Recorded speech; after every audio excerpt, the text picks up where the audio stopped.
دوستو، ایک سوال، مقام فنا کیا ہے اور مقام بقا کیا ہے؟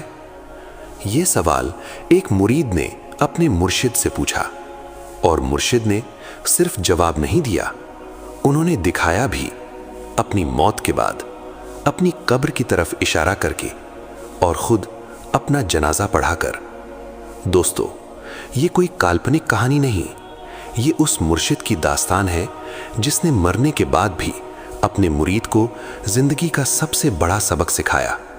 تو سنبھل کر بیٹھیے، کیونکہ آج کا سفر روح کی گہرائیوں تک جائے گا۔ بسم اللہ الرحمن الرحیم۔ دوستوں، ایک دن حضرت خواجہ شمس الدین ترک رحمت اللہ علیہ اپنے پیر و مرشد حضرت مختوم سید علاء الدین علی احمد صابر رحمت اللہ علیہ کی خدمت میں حاضر ہوئے۔ نہایت ادب کے ساتھ سر جھکا کر عرض کیا، سرکار، مقام فنا کیا ہے اور مقام بقا کیا ہے؟ دوستوں، یہ کوئی عام سوال نہیں تھا، یہ تصوف کا وہ راز ہے جو ہزاروں کتابوں میں لکھا ہے، لیکن جسے سمجھنا ہر کسی کی بس کی بات نہیں۔ حضرت مخدوم صابر پاک نے اس وقت سیدھا جواب نہیں دیا، بلکہ وہ مسکرائے اور فرمایا، اللہ تعالیٰ نے تمہیں ایک خاص مرتبے کے لیے منتخب کیا ہے۔ تم چتوڑ گڑھ جاؤ اور سلطان علاء الدین خلجی کی فوج میں شامل ہو جاؤ۔ شمس الدین حیران رہ گئے، لیکن پیر کا حکم سر آنکھوں پر۔ مرشد نے آگے فرمایا، جب تک تم وہاں جا کر دعا نہیں کرو گے اس قلعے کی فتح ممکن نہیں، اور تمہارے وہاں پہنچنے کے بعد اس دنیا فانی سے میرا کوچ ہو جائے گا۔ دوستوں، یہ سن کر حضرت شمس الدین ترک پر رقت طاری ہو گئی، آنکھیں بھر آئیں۔ عرض کیا، حضور، مجھے کیسے معلوم ہوگا کہ آپ کا وصال کب ہوگا؟ میں آپ کی خدمت سے محروم رہ جاؤں گا۔ حضرت مخدوم صابر پاک نے بڑے سکون سے فرمایا کہ جس دن قلعہ فتح ہوگا، یعنی جس دن تم سے اللہ کے فضل سے کوئی کرامت ظاہر ہوگی، وہی دن میرے دنیا سے پردہ فرمانے کا دن ہوگا، اور سلطان علاء الدین خلجی خود تم سے دعا کی درخواست کرے گا۔ جب تم اس کے حق میں دعا کرو گے تو اللہ تعالیٰ اسے قبول فرمائے گا اور قلعہ فتح ہو جائے گا۔ دوستوں، ایک مرشد اپنے مرید کو اپنی موت کی خبر دے رہا ہے، اور اس کے باوجود اسے کام پر بھیج رہا ہے۔ یہی ہے اصل مرشد کا کمال، جو خود جا رہا ہو لیکن اپنے مرید کی ذمہ داری پہلے پوری کرائے۔ پیر و مرشد کا حکم پا کر حضرت خواجہ شمس الدین ترک رحمت اللہ علیہ روانہ ہوئے۔ سلطان علاء الدین خلجی طویل عرصے سے قلعہ چتوڑ گڑھ کا محاصرہ کیے ہوئے تھا، لیکن فتح اس کے مقدر میں نہیں آ رہی تھی۔ حضرت شمس الدین اس فوج میں شامل ہو گئے۔ بارشوں کی کثرت اور موسم کی سختی کی وجہ سے شاہی خیموں کے رسے گل سڑ چکے تھے، بڑی تعداد میں خیمے ناکارہ ہو گئے تھے۔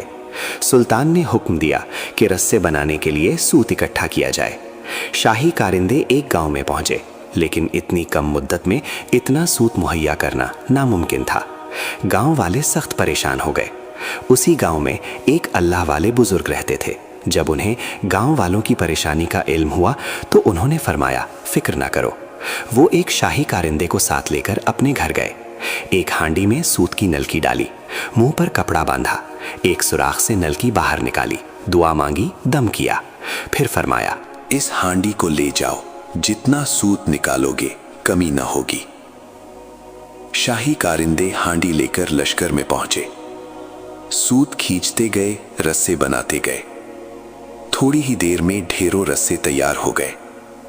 لشکر حیرت زدہ رہ گیا۔ یہ خبر سلطان علاء الدین خلجی تک پہنچی۔ وہ خود اس مقام پر آیا، سب کچھ اپنی آنکھوں سے دیکھا، پھر ان بزرگ کی خدمت میں حاضر ہوا، قدم بوسی کی اور عرض کیا، حضور، میں فتح سے محروم ہوں، دعا فرمائیں۔ بزرگ نے فرمایا، جو کام میرے سپرد تھا وہ ہو چکا۔ تمہارے لشکر میں ایک اللہ کا ولی موجود ہے، اگر وہ دعا کرے تو تمہاری فتح یقینی ہے۔ پھر اس ولی کی نشانی بیان فرمائی، ایک رات سخت آندھی اور بارش آئے گی، تمام خیمے گر جائیں گے، چراغ بجھ جائیں گے، لیکن اس بزرگ کا خیمہ قائم رہے گا اور اس کا چراغ روشن ہوگا۔ اگر اس وقت تم اس کے پاس جا کر دعا کی درخواست کرو تو اللہ فتح عطا فرمائے گا۔ دوستوں، سلطان علاء الدین خلجی اس گھڑی کا بے چینی سے انتظار کرنے لگا۔ چند ہی دن گزرے تھے کہ ایک رات اچانک آسمان پر سیاہ بادل چھا گئے، تیز آندھی چلنے لگی اور موسلادھار بارش شروع ہو گئی۔ ہوا کی شدت ایسی تھی کہ شاہی لشکر کے بیشتر خیمے گر پڑے۔ بارش اور آندھی کے باعث چراغ بجھ گئے اور پورا لشکر اندھیرے میں ڈوب گیا۔ اسی ہنگامے میں سلطان علاء الدین خلجی خود لشکرگاہ میں نکلا۔ بارش اور آندھی کے باوجود وہ اس نشانی کی تلاش میں تھا جو اس اللہ والے بزرگ نے بتائی تھی۔ اچانک دور سے سلطان کی نظر ایک خیمے پر پڑی جو پوری شدت کے باوجود قائم تھا اور اس کے اندر چراغ روشن تھا۔ سلطان فوراً اس خیمے کی طرف بڑھا۔ قریب پہنچ کر دیکھا کہ حضرت خواجہ شمس الدین ترک رحمت اللہ علیہ تلاوت کلام پاک میں مشغول ہیں۔ آندھی اور بارش کے شور کے باوجود ان کے خیمے میں سکون اور نورانیت کا عالم تھا۔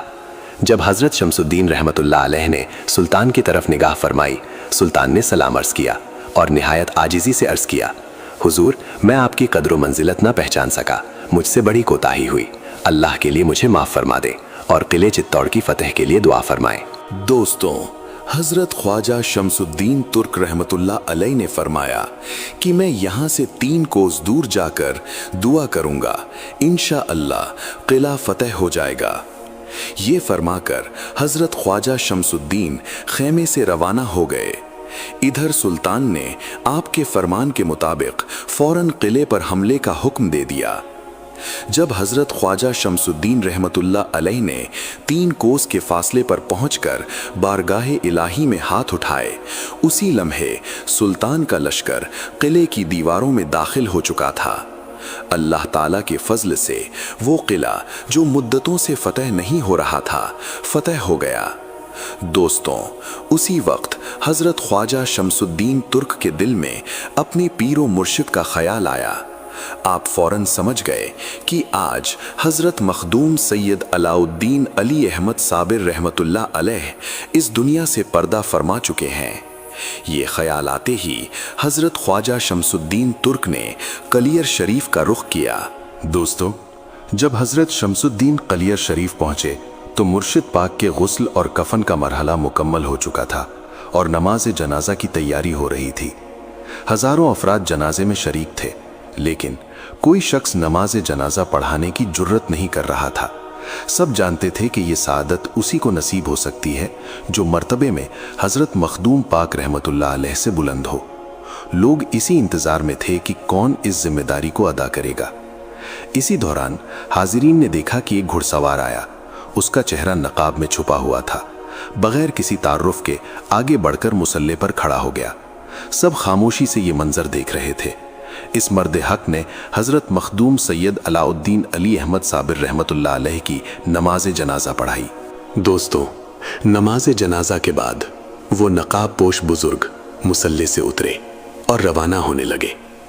جیسے ہی وہ اپنے گھوڑے کے قریب پہنچے، حضرت خواجہ شمس الدین ترک رحمت اللہ علیہ کے دل میں وہ پرانا سوال یاد آیا جو انہوں نے کبھی اپنے مرشد سے پوچھا تھا، مقام فنا کیا ہے، مقام بقا کیا ہے؟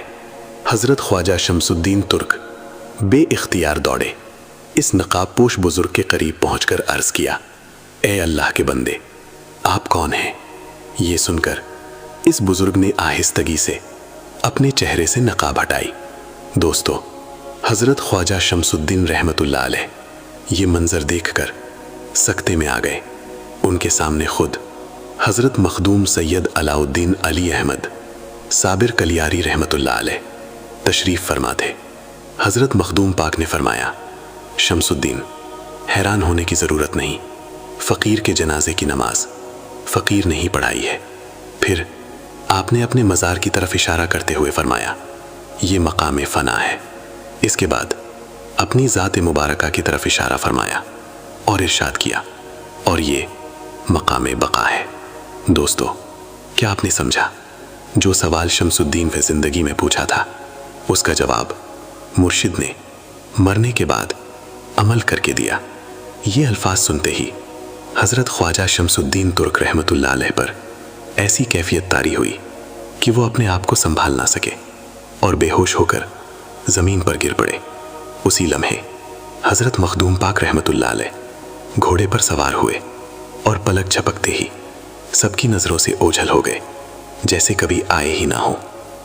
دوستوں، آج کی اس داستان میں ایک بہت بڑا سبق ہے۔ مقام فنا یعنی جسم کا فنا ہو جانا، مقام بقا یعنی روح کا اللہ میں باقی رہنا۔ اللہ کے ولی جسم کی قید سے آزاد ہو جاتے ہیں، لیکن ان کی روح ہمیشہ کے لیے باقی رہتی ہے۔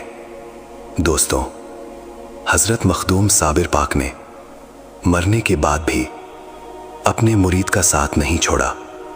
یہ ہے مرشد کی محبت، یہ ہے اللہ کے ولیوں کی شان۔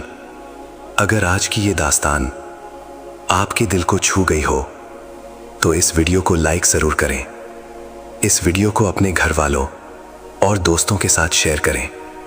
اگر آپ چینل پر نئے ہیں تو ابھی یقین اولیاء کو سبسکرائب کریں اور بیل آئیکن دبائیں تاکہ ایسی ہر روحانی داستان سب سے پہلے آپ تک پہنچے۔ اور کمنٹ میں ضرور بتائیں اس پوری داستان میں کون سا لمحہ تھا جب آپ کا دل بھر آیا۔ اللہ حافظ۔